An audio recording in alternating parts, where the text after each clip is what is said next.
Now, while you were down at OVW working with the Heartbreakers after being on WWE TV, were you still under WWE contract at that time? Yes. Well, actually, no. I take that back. I got released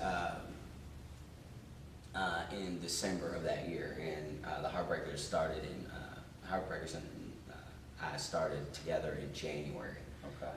I had torn my ACL in March, and I was just steadfast refusing to get surgery. And I tried and tried and tried and tried to work with it, and I couldn't. And if I remember right, there was a very gifted athletic trainer that worked with you at OVW that actually suggested that you do get it fixed right away. I don't remember what you're talking about. I don't believe that's some filthy rumor, but really, yeah, I was just hard-headed. That, and I'm not a big fan of doctors, and I'm not a big fan of going to the knife. I'm afraid if I go down, I may not come back up. So it was, and when I finally decided, man, I really need to get this fixed, I had the surgery scheduled, and they came in that Monday and let me go. I had surgery that Wednesday. Now talk a little bit about your release itself, actually how it happened. Did they explain to you why, who actually called you, things like that? Actually, I get to say something about something I hadn't had to mention yet. Tommy Dreamer is the man. He is one of the most stand-up guys in the business, man. He is phenomenal. Everything that's been good, that's been said about Tommy Dreamer is not good enough. It's funny for me to say that, considering he's the guy who fired me. But Danny, I'm not going to tell you Danny's reaction. I think it might kill me. But Danny called me in the office. He's like, when he talked to you, I knew what was up. You know what's going on. You know what I mean? And I sat down, and Dreamer let me know, what the deal was, and I'm not a big guy. I wasn't, cock diesel or nothing. I was, never full of supplements.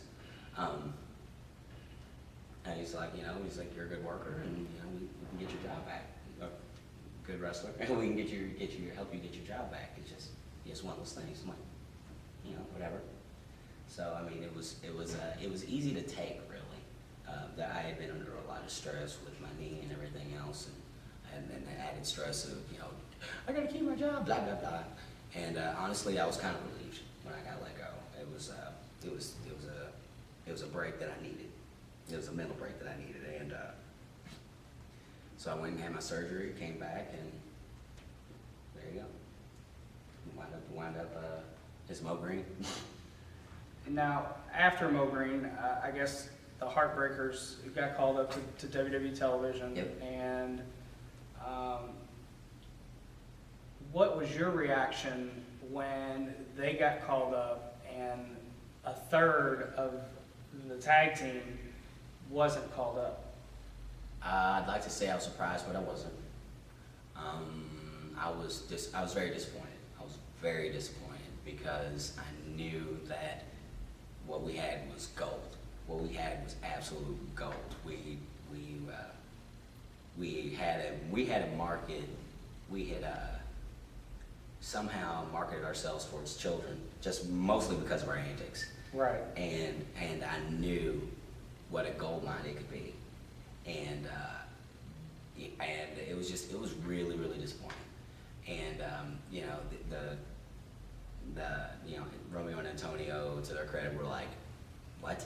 It made me feel good though, because a lot of people were just dumbfounded by that decision. They were just like, you gotta be kidding. So I mean, it wasn't. So after you left wrestling, what's been going on? Man, I've been busy.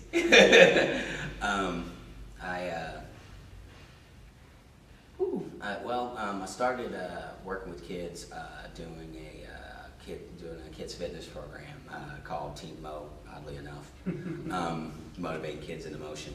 And I did that for 3 years, and worked at a couple gyms and stuff like that, just trying to figure out where my life was going.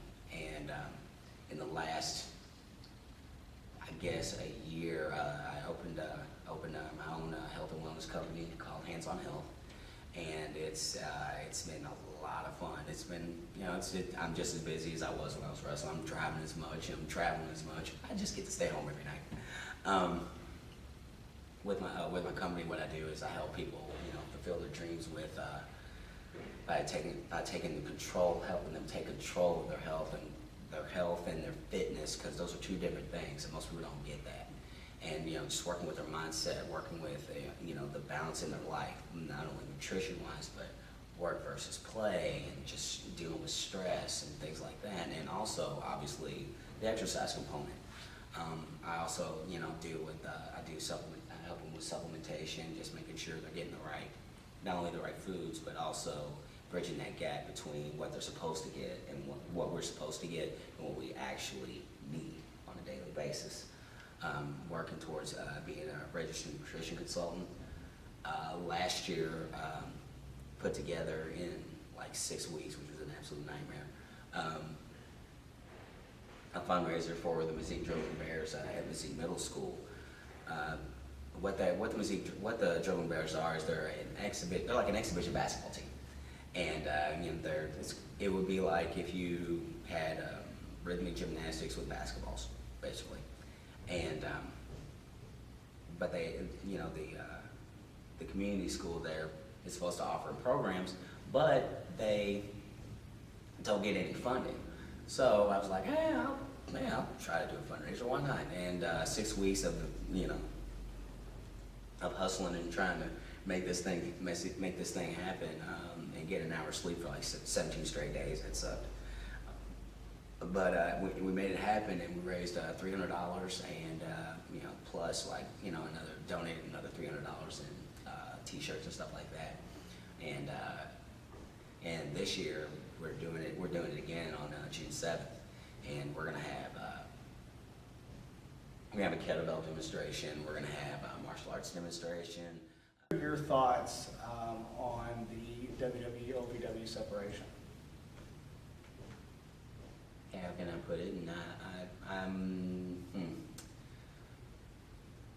It's a shame.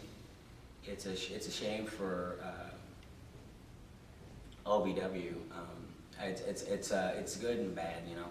It's the good part is, well, let me start with the bad. The bad part is, you know, they're almost guaranteed superstars that are there, that are getting the training of the experience from working with, you know, Danny's been in the business 25, 30 years, something like that, working with Rick Rogers, and you're talking about guys who are, until somebody tells me different, are the best, until somebody shows me different, are the best teachers of wrestling on the planet. And to take these young guys that are looking to make a big splash and have long careers there, it's a shame. I mean, you got, there was a time where, like, both champions, actually all three champions, ECW was included in that, they all came through OVW. Mm-hmm. And Randy Orton, you know, people like Randy Orton and John Cena were basically brought up in the business through OVW. You know, Cena started elsewhere, but he really didn't come into his own until he came to OVW. And it's just a shame that there are other guys that won't get that. There are other guys that won't get the opportunity. But on the plus side, it's a lot more relaxed atmosphere. Mm-hmm. Danny actually smiles. Yeah. Wow. I'm getting in trouble for that. No, but I haven't seen Danny this invigorated ever. There's no.